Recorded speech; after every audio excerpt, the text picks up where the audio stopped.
Welcome to today's webinar. I am Teresa Terza, Head of Marketing at Sinolytics, and I will be your moderator for this session.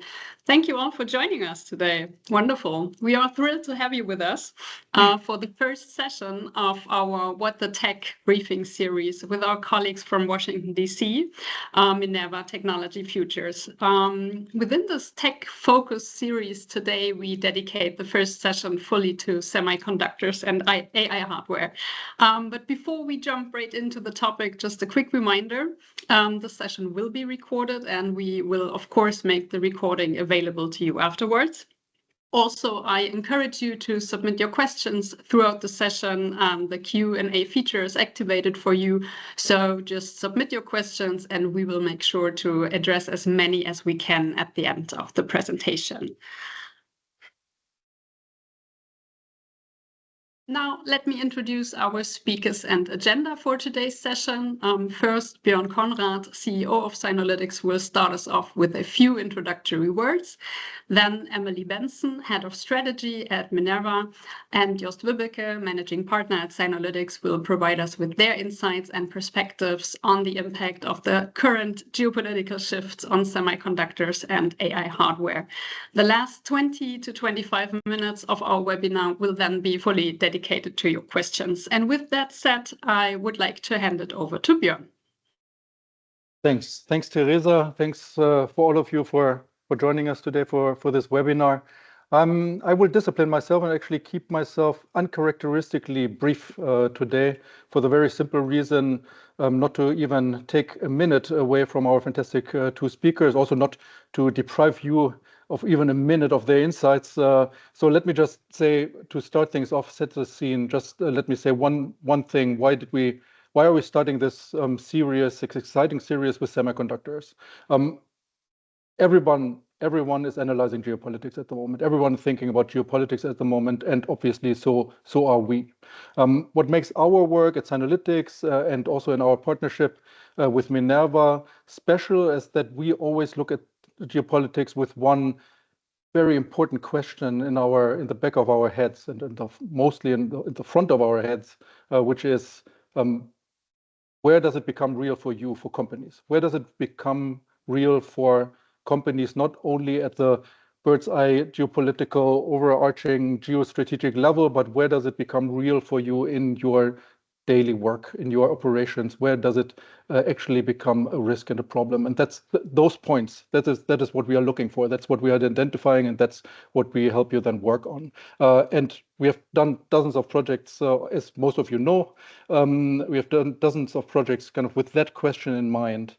And when we then go and investigate and analyze and identify the points where it becomes real for you, in most cases, semiconductors are there already, right? This is the point where semiconductors mostly are. This is where we find semiconductors in almost all cases at the pain points of geopolitics that you as a company really have to deal with. And that's why we thought it very appropriate to start with semiconductors into this series. And with that said, and kind of underlining the importance of the topic of today, I'm handing over to our two fantastic speakers. Emily, floor is yours.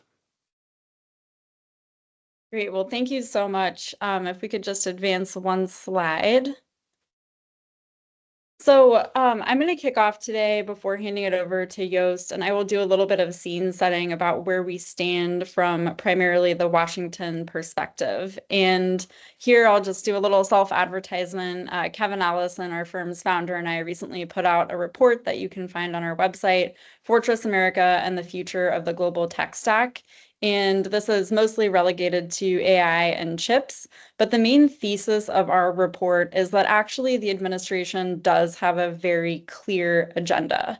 And if you have been in Washington recently, there is a prevailing sentiment that the administration is disorganized, implementation is messy, the policy levers currently under exploration don't really add up to to a cohesive outcome. And this is something that we try to correct in the report. Again, we think there is a very clear agenda. There may not necessarily be a workable plan for implementation, but we're beginning to see the emergence of the direction of travel of this policy toolkit. Very broadly speaking, the US is pursuing complete self-sufficiency. And I chose this term self-sufficiency because in the last couple of weeks, it's really bubbled to the surface in Washington. Fortress America is another term du jour here that we hear very often. The people who have tended to be more skeptical about the existence of an agenda tend to forget, in my opinion, that Project 2025 dominated the election cycle.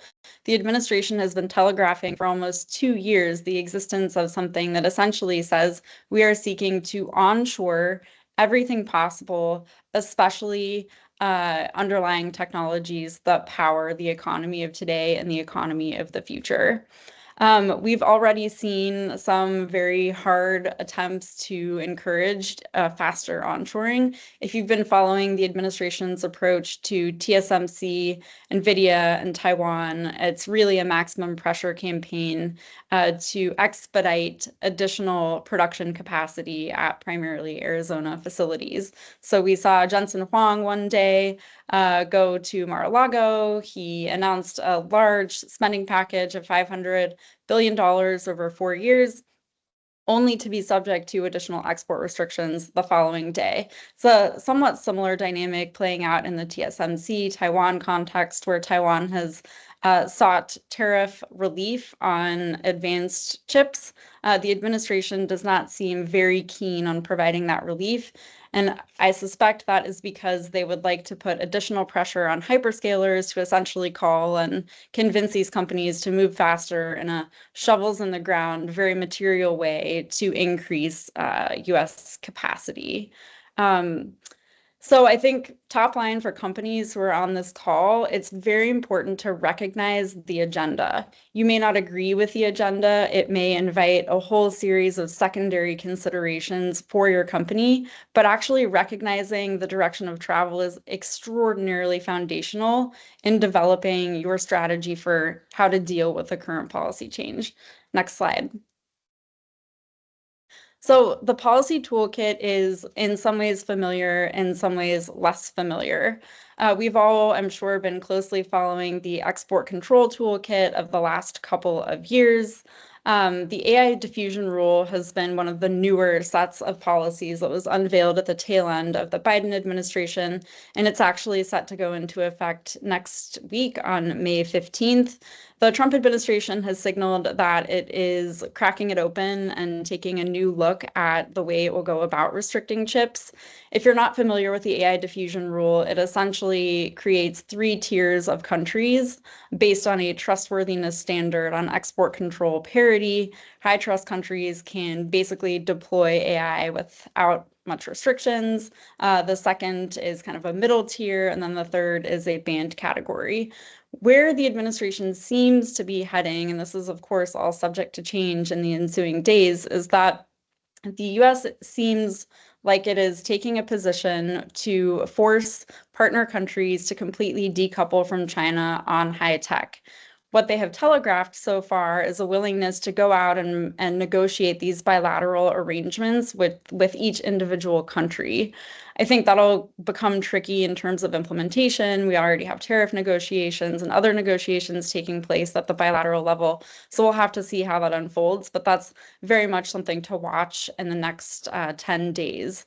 Overall, the US toolkit will be much more unilateral in focus. This is something that we saw coming out of the 2018 Export Control Reform Act package that allowed the US to take unilateral measures that exceeded the Wassenaar multilateral controls. The Biden administration tried to persuade, namely the Japanese and the Dutch, to come along and explore a similar toolkit. I think that softer middle ground approach will probably no longer hold under this administration. We're likely to see a much faster, firmer position by the administration to encourage foreign countries to exceed standards established under Wassenaar. Another change to the toolkit in the last couple of years has been this ICTS office that's nestled under the same agency that does export controls. The ICTS office is basically an import restrictions office, so we can think of it that way.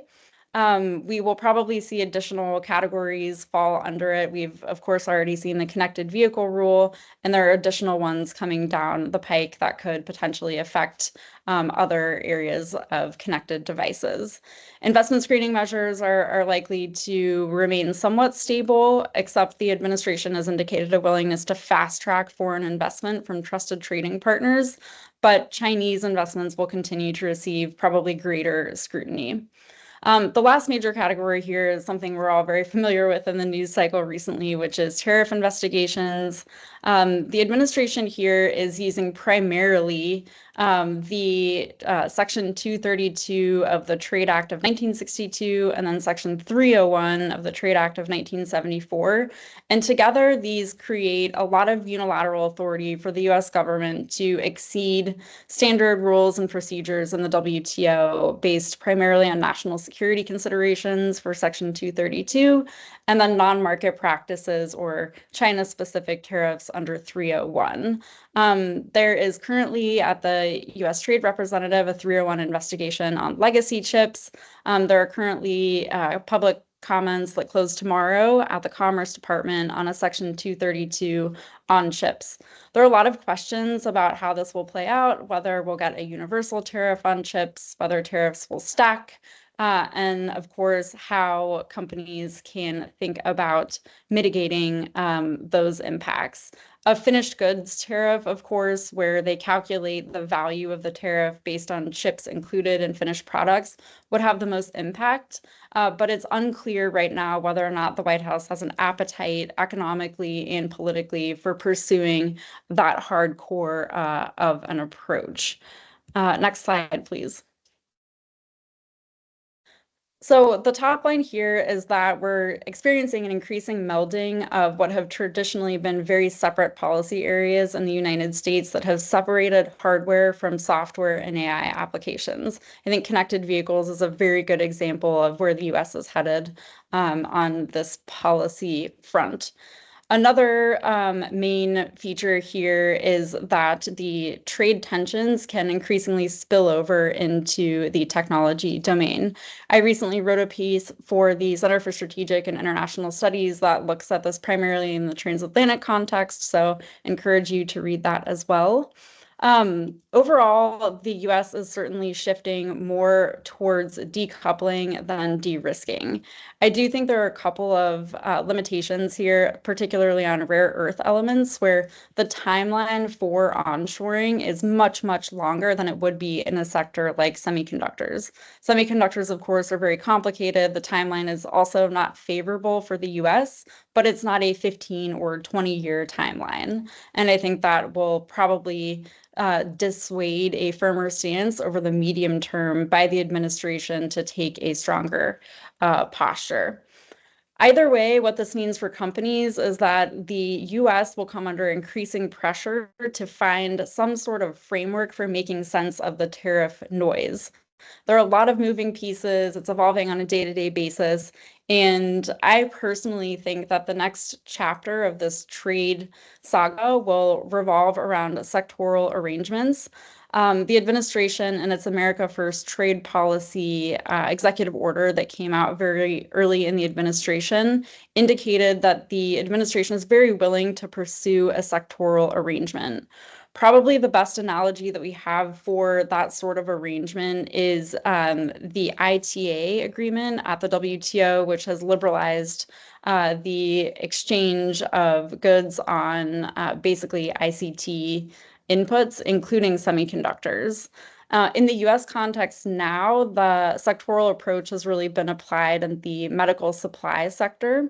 And the idea here is to take a given supply chain and to liberalize inputs across that supply chain. The medical supply chain bill and idea didn't really have legs at the end of the day, at least not yet. I do think there could be some movement on the chip front because policymakers, especially following the CHIPS and Science Act here in the US, are already much more familiar with the CHIPS ecosystem, what the supply chain looks like, what the constraints are to additional deployment and production in the United States. And so I do think that there is some appetite in Washington to figure out how to provide sectoral relief, especially in the event that tariffs do ultimately stack. Until we reach a broad set of agreements, arrangements, or trade architecture, however you'd like to think about it, I do think that the immediate impact over the medium term is certainly going to be cost increases across the board, and this will have a negative impact on the US ability to follow through on parts of its AI agenda that really depend on price stability for inputs for AI data centers and other corollaries. So I think with that, let me pass it over to Jost, who will provide a kind of more granular and quant-heavy assessment of today's discussion.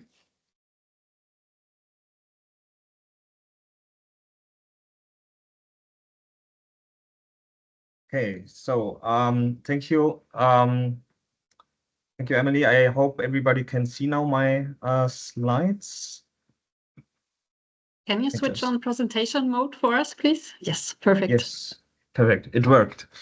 Okay, perfect. So I would like now to go a little bit into detail for the impacts on the global supply chains for semiconductors, with a special eye, of course, on China and the US. So I think more generally speaking, the semiconductor industry is one of the most impacted industries by all these kind of geopolitical tensions, by these great power rivalry. Because I mean, at Sinolytics, we are basically working on many industries, and I think there are few that are as globalized as the semiconductor industry is. So that means like anything that is happening in terms of interventions, political interventions, it's very strongly impacting the semiconductor supply chain. So basically, what you see here on the left side, it's the global semiconductor trade, and as you see, I mean, many countries involved, and I think I do not need to talk much about that, but I mean, ship from one location to another for like back end and front end, but also materials, machinery, and so on. So I think that really shows that semiconductors are super susceptible and vulnerable to trade barriers and protectionism. And of course, even the more as it concerns like high technology, and now it's part of the game of AI competition. And also, and I think that is interesting because there are also two types of companies being impacted, those that manufacture semiconductors, but also those that use semiconductors. So in the end, well, a lot of industries and companies are affected to whatever happens to the supply chain of semiconductors.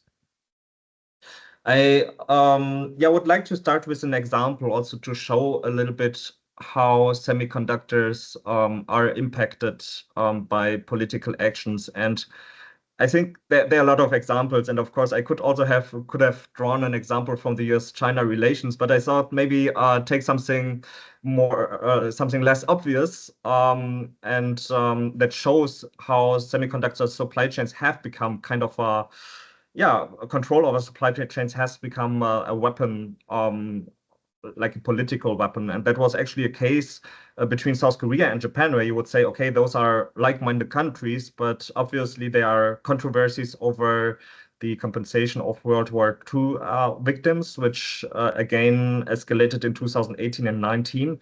And what actually Japan did as a response was to restrict the export of photoresist to South Korea. And at that time, Korea actually imported 92% of the photoresist from Japan. So there was basically a super huge reliance of Samsung and SK Hynix on Japanese suppliers. And given the relevance of photoresists in lithography, this had obviously quite an impact. So what happened then, and what Korea did was then also to build its own domestic supply chain for photoresist. And in many cases, you would say, maybe that doesn't work so quickly. But actually, there were some Korean suppliers that, like Solbrain and Dongsin Semicam, that went into these areas and, well, are still today important suppliers in this area. So in that sense, you could say, okay, export controls didn't really work out. I think there are many other areas where you also could say like, okay, it's not working out. Yeah, I think it's an interesting case. In 2023, then, like the conflict, there was some solution and so on. So Japan finally lifted the restrictions. But again, I think in a nutshell, that really shows, okay, the temptation for many countries to use semiconductor supply chains as a weapon, well, is quite tempting. Of course, and I think that is what everybody's seen. I think it's something that is obvious, but the things we are discussing today, it's not a crisis. It's also not an event. It's a systemic structure or new structure that is imposed on companies. And when we talk about supply chains, and that's what we also often tell our customers, this is not about crisis management. It's about reshaping supply chains to a new world order. And we are coming from globalization here on the left, obviously. And I think like semiconductor companies, super globalized, naturally like free trade and so on. And then we went into a world order that is increasingly shaped by bifurcation. And that was, yeah, of course, during the Biden administration. And now, I mean, since Trump, it's kind of also world order of fragmentation, where you would say like, okay, even like blocks do not exist anymore. It's more kind of a, yeah, world of warring states, or yeah, everyone fighting for themselves. So that requires, of course, from semiconductor manufacturing to be much more localized than previously. That doesn't say globalization or global supply chains aren't possible anymore, but they are more and more challenged, and that means also, yeah, shifting patterns in the supply chain design. Going a little bit more into the detail, and this is, I mean, super detailed slide, so I don't want to go into all the details here, but it actually should show what instruments could government use to distort or to disrupt supply chains. And there are many, so this is just a simplified overview. Since I mean we are like tracking all of those, many of those. So there's a lot to be discussed. But I think what this should show here, I mean, for the red ticks, basically those are instruments that are already used. And these are, for example, I mean, the obvious things like UV lithography, also for DUV. Then on AI chips, controls against China, but then also Chinese controls on gallium and germanium. So these are things that we have already seen.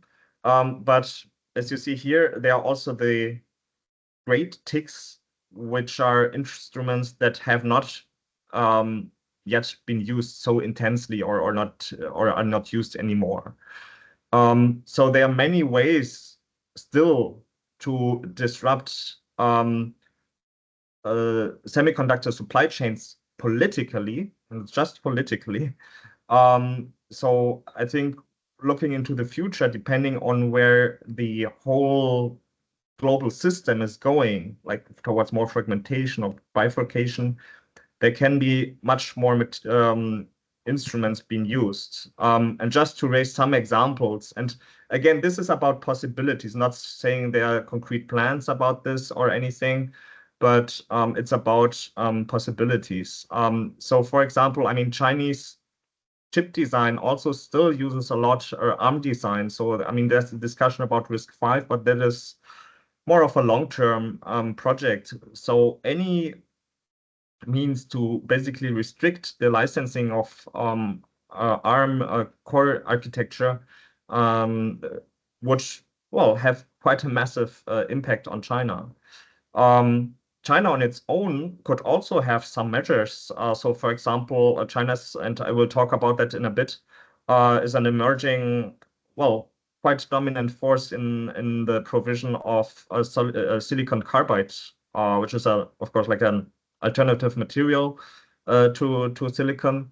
So that is another measure that China could also be taking, or China, I mean, due to its dominance in packaging, assembly, test, and packaging, could also say like, okay, we actually control the export of these chips to certain countries, for example. Would be a little bit of a risk because it could damage its own industry, but again, it's a possibility. And I mean, Emily talked very much also about the ICT rules and ICTS, and I think chips themselves, I mean, of course, could also be subject to more cybersecurity regulations and security. I mean, at least in China, there's a lot discussion about encryption and certification and so on, for example. This is obviously also something that could make supply chains more difficult. So I would just briefly talk about like whether China's supply chain could work.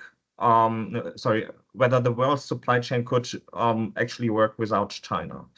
And in a bit, I will also talk about whether China could do without the world. I think there are several. I would just make 3 points. I mean, in general, the dependency of the global semiconductor supply chain, it's not in all areas as obvious. I mean, like for machinery, there's no dependency on China. For materials, also very limited with few exceptions.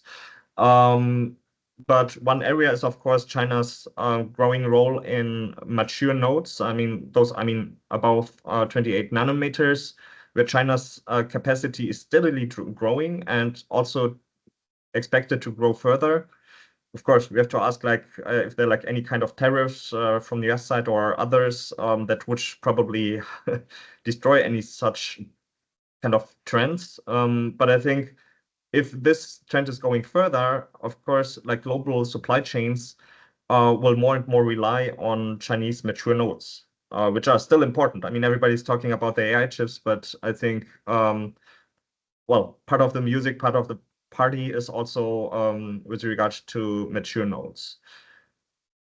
The other point, and I think that's obvious, I mean, China's a strong role in assembly and test, and I think all of you know or also do actually assembly testing, packaging in China. I mean, as also many of the global players have their facilities, or also the OSAT facility players have their facilities in China. So there's a lot of reliance on China, and I mean, the question is, would China really, or could China use that as a political weapon or not? I would say maybe, but probably only on single players. Yeah. So for example, if you have a company, I don't know, like Intel or Micron, so you would basically focus maybe single players, not the industry as a whole, because then you would basically affect your own package assembly, testing, packaging industry, which would not be in China's interest. And of course, as you see here for the future numbers, I mean, China's capacity is not expected to grow much further as a relative share, because obviously there are already like measures of de-risking and more transfer to Southeast Asian countries, as you see here on the right. And finally, where also like global players rely on China. One upcoming dependency is silicon carbide, because China, I mean, if you look back in 2020, China's contribution to the global market for raw wafers, silicon carbide wafers, was only 5%. Now it's at 50%. Those are mostly smaller sized wafers, but still, I mean, the direction really shows that China is playing a dominant role here. And I would expect, well, China could also use this as a lever in the future for exerting pressure on the supply chains. And on the right, I mean, that's for gallium nitride. Anyone who has attended our one of our first seminars on supply chains, where we have also talked about gallium export controls, I think this is another area where, of course, China has a certain leverage for gallium nitride or also gallium arsenide chips due to the control over raw materials. So I would also expect that China will play a greater role in gallium nitride chips in the future, and well, this will remain a difficult area for foreign players, due to China's raw material controls. So now turning it the other way, and I think this pertains especially to players, semiconductor players that are operating also within China, but also, for example, companies that want to make products for China, and there's a huge pressure for localization. So the question is also, can you actually localize your semiconductor supply chain in China? And well, are China's efforts actually paying out? If you look, for example, at the supply chain of SMIC, I mean, they are really pressured due to the being listed on the entity list since many years. They are pressured to build like a domestic supply chains. Of course, they could still, if like content rules allow, still import from non-US suppliers. But I mean, what SMIC and also HH Grace, Huawei are trying to do is basically build an entirely new industry, an entirely new supply chain for semiconductors. And well, as you see here, I mean, all those listed here, the companies here, are basically Chinese companies that are coming up. However, I think what we have to be aware is, of course, that the Chinese supplies are pretty strong in the field of, you know, less advanced processes. You know, if we look at machinery, like manufacturing equipment, and this is basically a statistic that we have produced from procurement data, and it basically shows to what degree Chinese foundries buy foreign or Chinese machinery. And well, more red means actually dependence on foreign suppliers, and green means, well, localized. And as you see, 2022 and 2023 look much greener than the previous 2 years. Which shows, okay, China is making progresses in in semiconductor manufacturing equipment. And I mean, there's a lot of focus on lithography, but obviously, I mean, dependency also exists for other machinery. So I think in that regard, China really has made some progress, although, of course, there remain bottlenecks also for some areas where you see a green light here. It's actually, well, still for the most advanced processes, you still rely on a foreign technology. But yeah, as you also see here, lithography remains like the pain point. Well, China is trying to make progress there, but anything below 28 nanometers or even 19 nanometers on purely Chinese technology is rather difficult at the moment. I'm not sure if you're following like Chinese ambitions to build its own EUV technology. And from time to time, they are also in the Chinese medias like saying like, okay, there has been the big breakthrough. Now it's going to be like Chinese EUV. China can do, I don't know, 3 nanometers and so on. From what we see, what's happening, I think any such message, you have to be super careful, because this is a super complex technology. And even if you control one system or one part of the system, you do not really master the whole thing. Yeah. And I mean, EUV very much relies on various systems like lasers, where China has made quite some progress. There are trials also by Huawei planned for this year. But overall, we think like there's still a time gap for lasers for like 5 years. Same for optics, also 5 to 7 years away from EUV optics at scale. Then we didn't talk about photoresist, but I mean, China masters basically photoresist for some other lasers like KRF or anything, but not for EUV light. So that's another problem.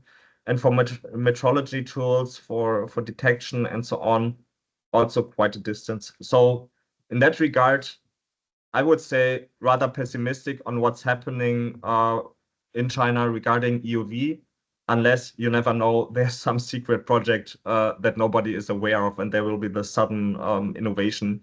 But from what we can see, it's rather unrealistic. Yeah, I think that has also to be taken into account.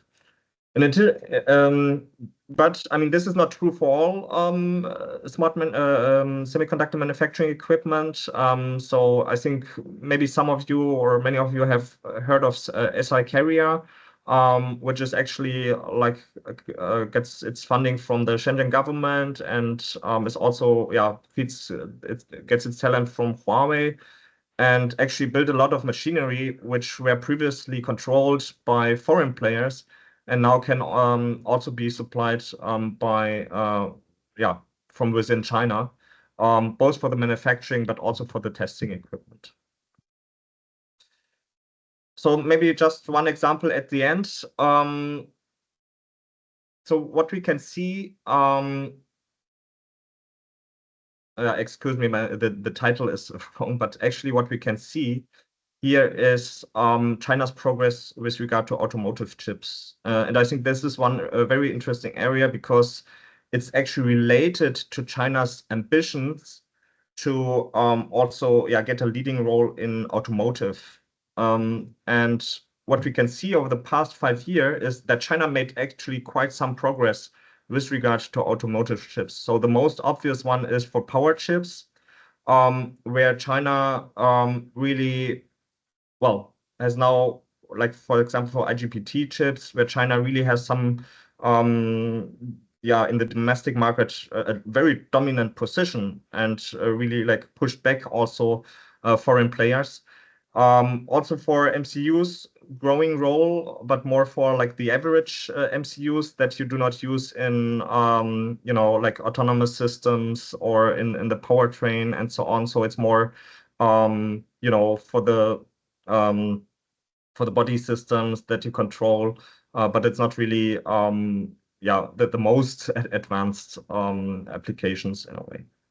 So as we see, and I think that is important to know when talking about Chinese capabilities here, that China is, you really need to look at the kind of semiconductors, so there can be quite different situations. And finally, just also to look a bit more into automotive MCUs, for example. So at Sinolytics, basically, we have built a database that covers all Chinese chips offerings. Yeah, so not just automotive, but for example, also industrial MCUs or other chips. And what we can see, so the intention of the database is basically to track the technological development that we can see. And if you like apply this to MCUs in automotive, you can see that now there's not just industrial MCUs, but more and more automotive MCUs offered by quite a large group of suppliers. And those get then also AEC Q100 certification. So some for most for grade 1, but there are even some that go up to 150 degrees Celsius. That shows. And that is a very small group still, but I think it shows where China is going. And I think we can expect much more development in this area in the next years. And still lagging behind, obviously, in the autonomous driving and powertrains part, as I said before. But yeah, there's more focus on the body and the chassis control. Interestingly, and I think that has to be said, that ARM architecture is still the main core architecture for the Chinese manufacturers. So there's still a lot of reliance on foreign IP, on foreign ideas when it comes to the chip architecture. However, there's a growing number for automotive MCUs where companies actually rely on different technology. So, for example, for chip-on and C-core, for example, also BID, they use, so for example, PowerPC, which is a Western kind of architecture, but it's open source, but also Kung Fu architecture, and 8051 is BID. So with that in mind, we have 20 minutes left. I'm at the end of my presentation, and I think there are a lot of things that I didn't cover in the presentation, also with regard to AI hardware or anything. But yeah, I'm happy also to cover that in the discussion. So as far as I can see, there were no questions handed in from the audience. Maybe some of you are typing, I don't know. In the meantime, I was wondering, now we had the US perspective, we had the Chinese perspective. Maybe it would also be interesting for the audience to add a couple of words about the European perspective on this. So yeah, what's actually going on in Europe? Can you maybe add up some words on that?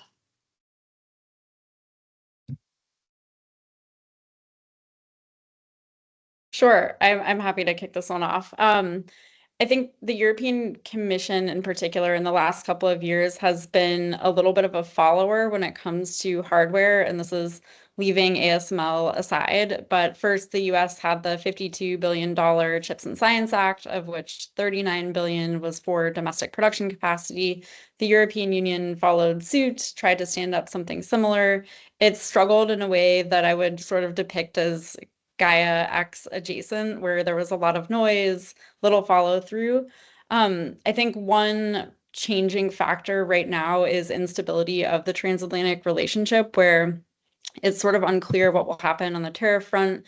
The White House has recently suggested that the baseline of 10% tariffs on reciprocal will remain in place no matter what. And so that's kicking off negotiations about how to prevent a further escalation when it comes to tariff applications.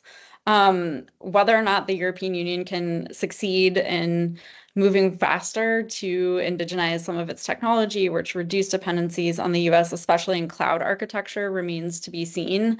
But the pressure on the rote national security front could really change the picture this time. And so I do think there's new urgency, but it's a little early to tell exactly how that will manifest, especially with major spending packages, not only in Germany, but also at the Commission level. Yeah, maybe I would add a little bit also from this big picture view of like world trade orders, because I think what's happening at the moment and what I showed at the beginning is quite interesting. So this, changing from a globalized world to bifurcation or bipolar world, and then to fragmentation. And I think that will be quite interesting how that will turn out for the semiconductor industry, because I think like also for what we're seeing, like the pressure that is exerted on TSMC from the US side, to also locate in the US or to expand in the US, and also like TSMC's like commitment to do so.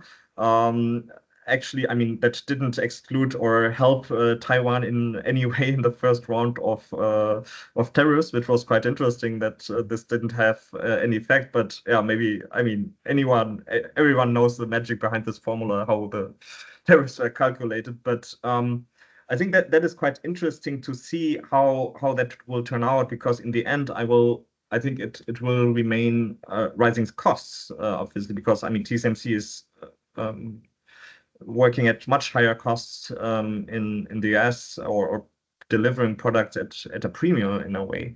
And that is the premium of localization for semiconductors. And I think that will be interesting to see how that turns out.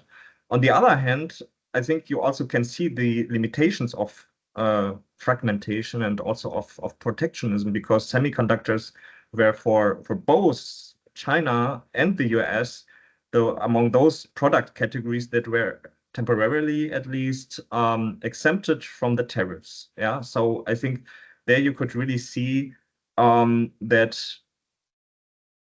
both countries somehow felt the pressure of what happens if you really limit these free trade flows for semiconductors. And I mean, for China especially, I think with all those foreign assembly and tests and packaging sites in China, I mean, that would be really, really bad. So that would undermine basically not only international cooperation, but also Chinese ones.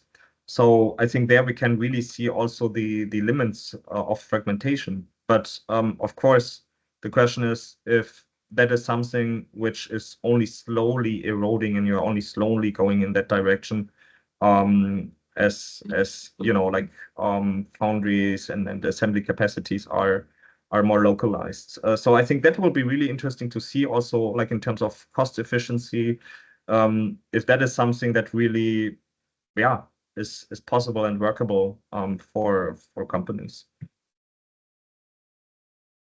Thank you.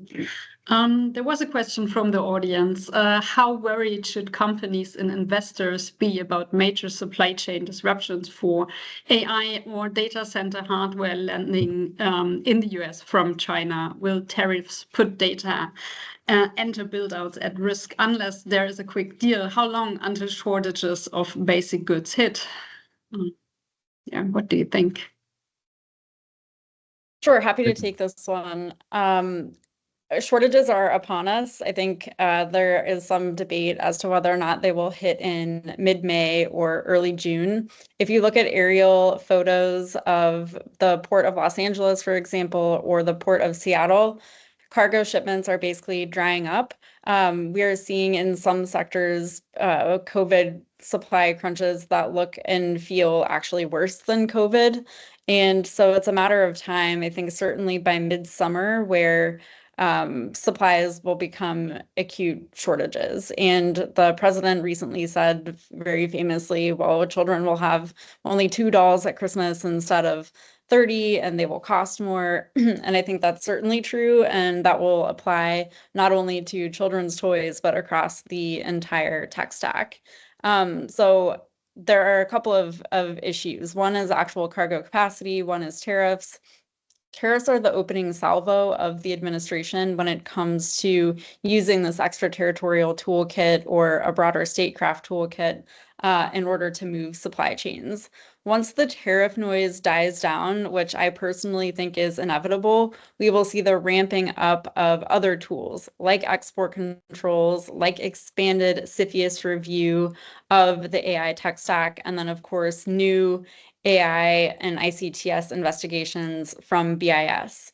And so you could see a scenario where there is some agreement reached between China and the United States where tariff levels will, of course, not ever go down to zero, but it's highly likely that they will not remain at the 145% rate.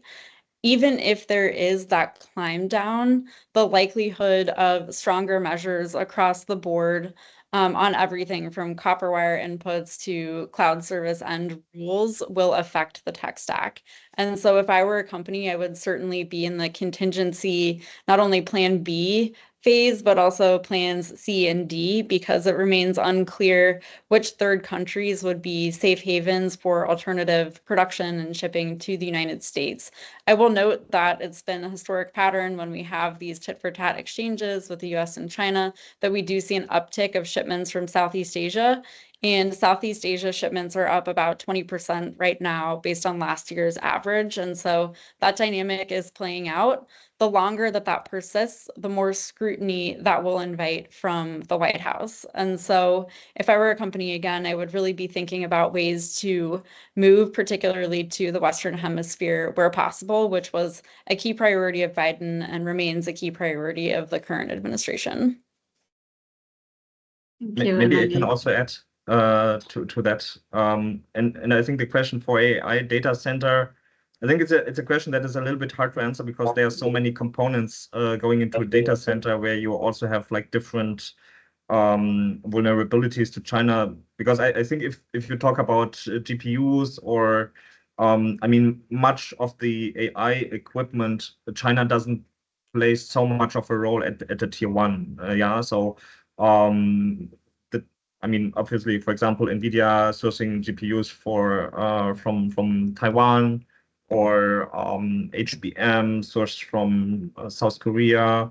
And I think China has some role there, but not as much. And I think any tariffs that would be levied on Taiwan, South Korea, Southeast Asian countries like Vietnam, Malaysia, or Mexico would have much more of an impact, direct impact for any AI applications. For data center technology more generally, I think the challenge is more for other components like cables, or also like the steel tariffs and so on. So there are other components that are affected. I saw there are a lot of some other questions, but yeah. Yeah, that's right. Does China invest in advanced packages, or is the increase for legacy in A&T? Yeah, I mean, it's mainly legacy because I mean, at the moment, yeah, because China, I mean, as the capacity for 28 nanometers and above is so much increasing, of course, there's also much more demand for A&T in this area.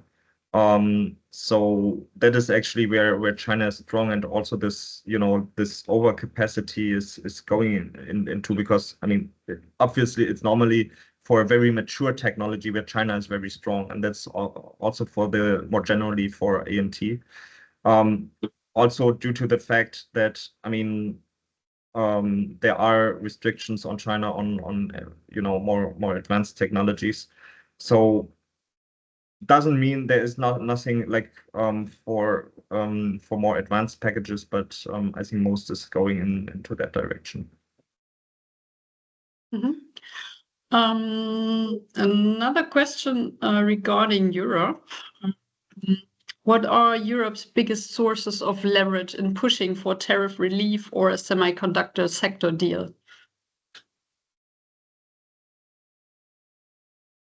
Sure, happy to take that one. I think the biggest leverage that the EU has is being the EU. The population is larger than the United States. I think GDP, nominal GDP at least, was close to 20 trillion last year. And so there's tremendous market power throughout the bloc.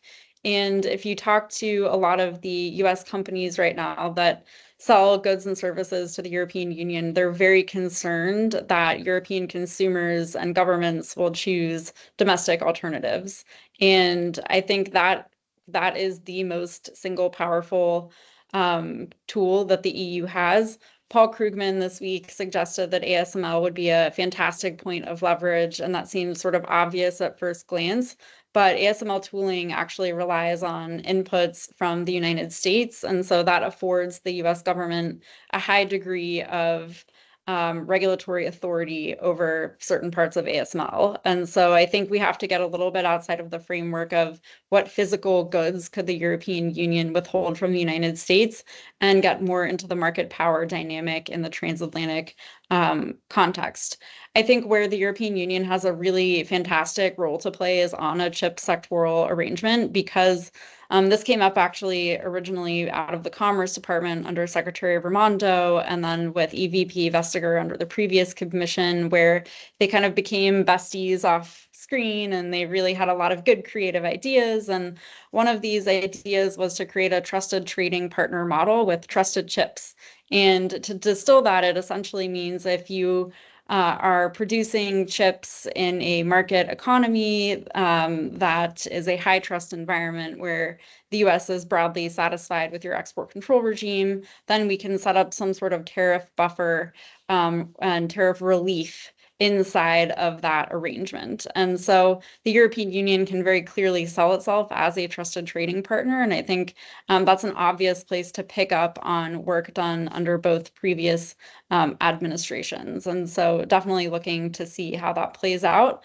I'll just note very quickly here, there's been a lot of discussion about trustworthiness of export controls and can foreign countries actually match what the US is doing. And the current Secretary of Commerce, Lutnick, actually signaled to the Singaporeans, which is important in the NVIDIA context, that he was satisfied with their export control regime. And so that portends greater probability of success in the sectoral for Europeans working with the Americans.